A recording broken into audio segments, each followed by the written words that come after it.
Historically speaking, Google phones are rather notorious for snapping in half.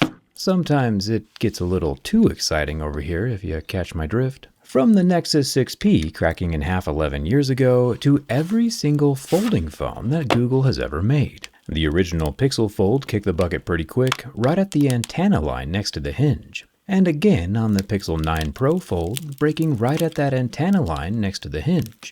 And last year's Pixel 10 Pro Fold, breaking at that antenna line right next to the hinge.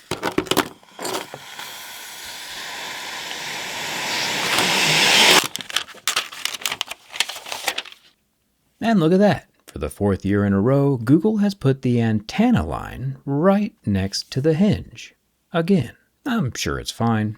Google said during their launch event that they re-engineered the phone to be 3 times stronger, and that now in their testing, a hinge can withstand 83 million times opening and closing in a pristine laboratory environment. But none of us are living in a laboratory. Not yet. And out here in the real world, the rules are different. And I'm still super surprised Google spent all that big Google money on a redesign while leaving the antenna lines in exactly the same spot. That's like Achilles wearing flip-flops into battle, or the Wicked Witch of the West going water skiing, or Dracula getting a tan on the beach. The weak point is glaringly obvious, so why is it still here? I've got a bad feeling that this $1,900 folding smartphone is about to go up in flames because Google can't be bothered with hardware. Google says the exterior 6.6-inch Pro display is twice as scratch resistant as last year. But here we are again with scratches at a level 6, with deeper grooves at a level 7. And the large 8-inch Super Actua Flex display in the middle screen, with its cute little boat floating across the ocean. I'll grab my level 2 pick, and yep.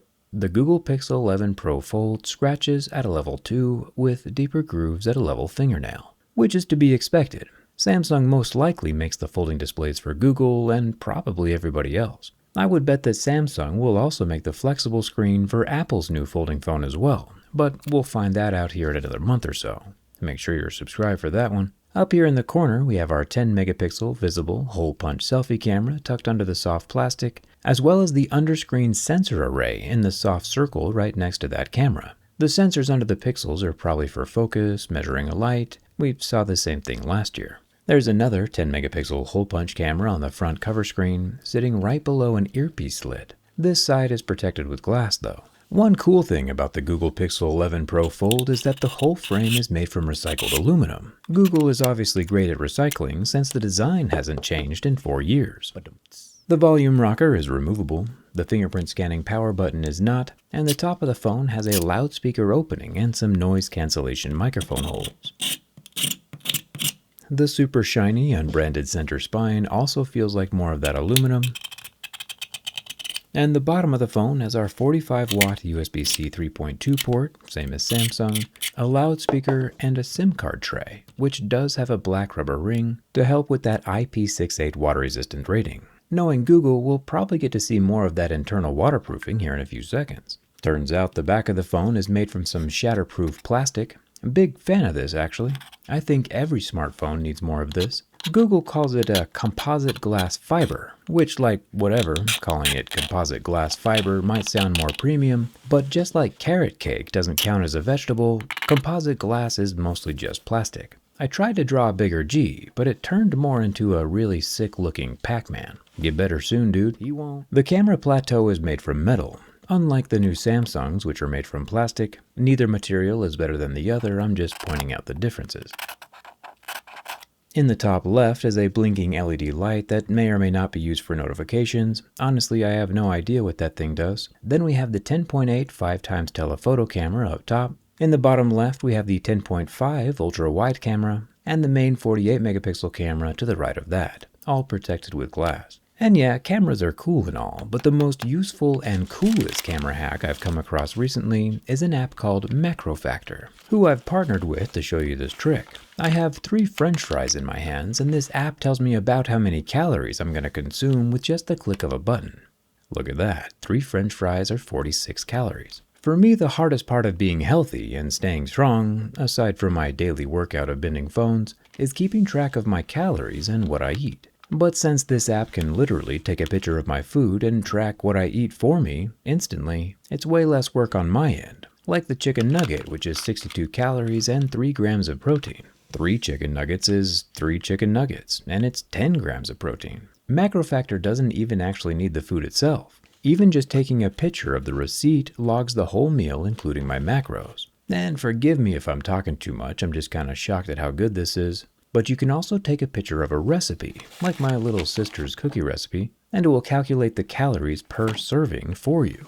It even titled the recipe for me in the MacroFactor app. Thank you, Eliza. If you want to lock in with me and get healthier by tracking what you eat, you can get a 14-day trial of MacroFactor with the discount code JERRYRIG.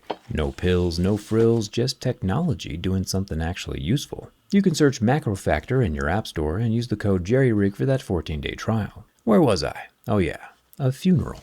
I'll make my own little Super El Nino here in front of this boat. If you don't know what a Super El Nino is, you should probably familiarize yourself with the situation pretty quick, because this one's a doozy. The flame surprisingly lasted for 20 seconds this time around, before the screen got permanently damaged. Flipping around to the front display, the flame lasted 13 seconds here, before getting permanently disfigured.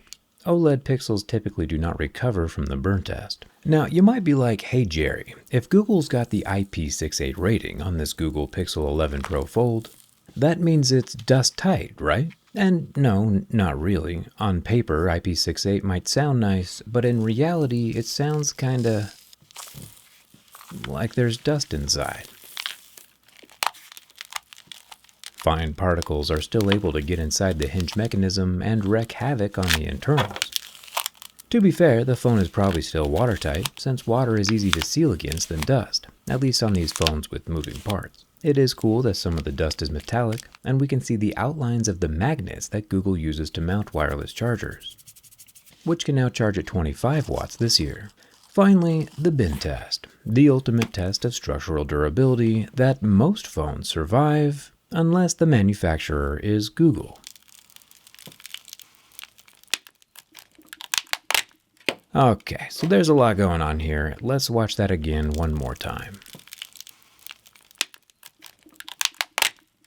Yes, like we expected, the phone cracked along both antenna lines at the same time, just like it has for the past 4 years. But this time around, the front screen also yeets itself off of the phone, which is wild. No wires, no nothing, just the front glass popped clean off. Normally it's a real struggle to remove that piece of glass. It's got some real polyester build quality if you catch my drift. And you also might be like, hey Jerry, why would it do that? Let's find out. The back composite glass panel is still intact. Nice work on that one, Google. I think that's the only thing on the whole phone that's still salvageable. I do gotta be careful at this point, since we already know batteries can explode, and I'd rather not have to activate my fire extinguisher. But when you put the weakest link near the point where the phone needs to be the strongest, we get what you see here.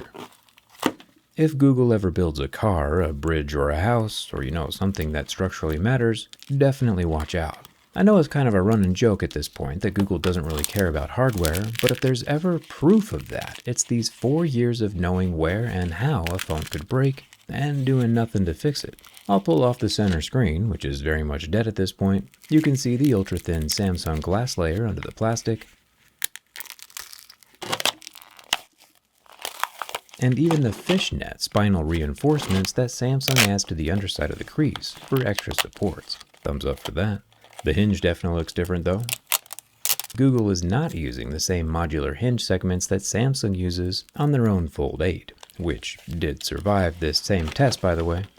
And as a +1 for Google, they do have an internal cooling system for that Tensor G6. Yeah, the Tensor is super dead, but if it was alive, it would have been super chilled on that copper vapor chamber, which is something that the Fold 8 Ultra does not have. Anyway, let me know what you think down in the comments, and hey Google, let's do this again next year.